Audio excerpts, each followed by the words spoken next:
When it comes to the shoulder, what we commonly see is a loss of full overhead mobility. This is obviously important if you're doing anything that requires you to reach fully up overhead. If you don't have the mobility to do it, you tend to overwork and overuse some other areas of the body. So your test, your challenge right here is to sit with your back flush against the wall, try to minimize any space between the wall and your back. You're going to keep the elbows straight and you're going to reach all the way up overhead, and you should be able to touch your thumb to the wall behind you. If you have to cheat in any way by bringing the arm out to the side, really bending the elbow, or by really arching the back, you're missing some overhead mobility. So this series is going to help with that. So try these out, and then you're going to come back to this wall test and retest yourself. See if you improved. To improve or restore that overhead mobility, we're going to start with our first exercise. That's our lat stretch. I'm going to use a band for this one. You can use a doorway as well. You can use a rack.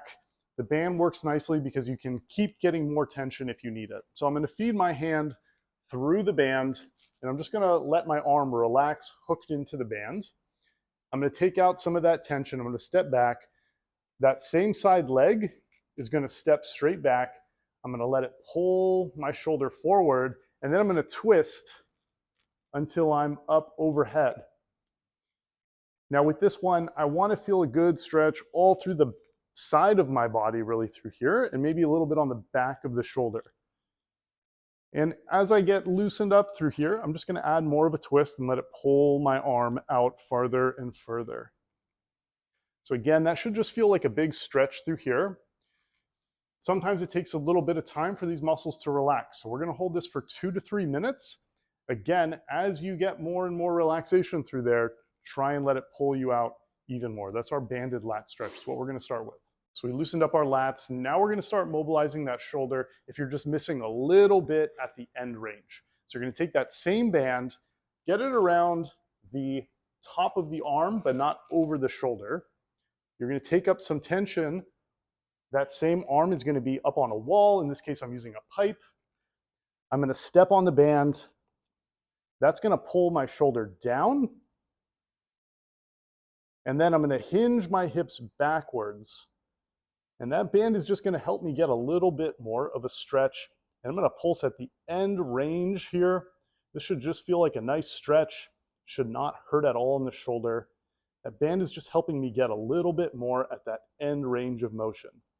Just like the last one, I'm going to hold this one for 2 to 3 minutes, and I'm just working at that end range, dropping a little bit into that resistance, letting the band help me out, relaxing into it. Step out of the band, and then you can take your arm out.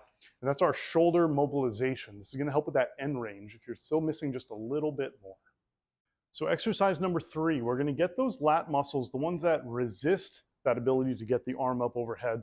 We're going to get them to work in an eccentric motion. That's the lowering motion. This helps get a little bit more length through those muscles. It teaches your body how to move through that range of motion. So you just need a light weight for this one, a dumbbell, kettlebell, anything that's pretty light on the lighter end will be great for this one.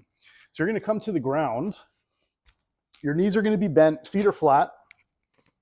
Just like we did with our test, you want to keep the back flat here. So all of the motion should come out from the shoulders.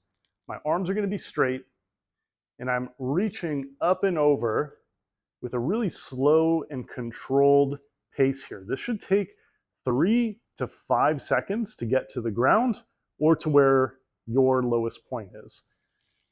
Come back up at a fairly normal pace, but just really make sure you're taking your time on the way down. Keep that back flat, make adjustments as you're coming down. Get as low as you can without any other compensations. Just the shoulder should be moving here.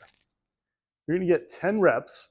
And again, let's go at that same pace, 3 to 5 seconds on the way down. Really take your time here. That's where you're going to get the most stretch at your end range. And this is called our pull over. Again, you just need a lightweight dumbbell, kettlebell, anything that's on the lighter end. So you're going to go through those 3 exercises using the parameters I said, come back to the wall and recheck your overhead motion. You should have gained some. You might not be able to get all the way back now, but you should have definitely gained some range of motion. Stick with it. You will restore that.